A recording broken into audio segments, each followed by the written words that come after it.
ರಸ್ತೆಯಲ್ಲಿ ಸಂಚರಿಸ್ತಾ ಇದ್ದಂತಹ ವ್ಯಕ್ತಿಯ ಮೇಲೆ ಚಿರತೆ ದಾಳಿ ನಡೆಸಿರುವಂತಹ ಘಟನೆ ಕಡೂರು ತಾಲೂಕಿನ ಎಮ್ಮೆದೊಡ್ಡಿ ಗ್ರಾಮದ ಮದಗಜ ಕೆರೆ ಬಳಿಯಲ್ಲಿ ನಡೆದಿದೆ.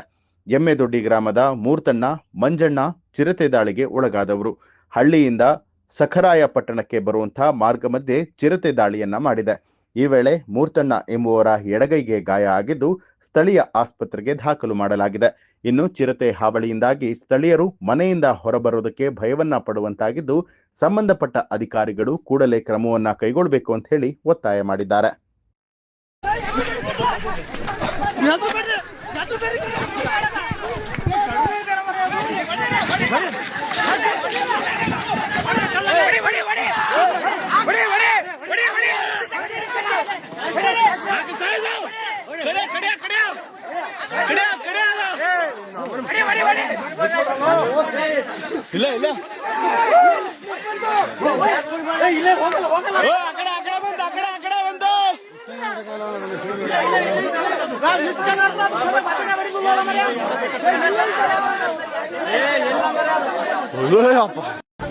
ನ್ಯೂಸ್ ಅಲರ್ಟ್ ನಿಮ್ಮಿಂದ ನಿಮಗಾಗಿ.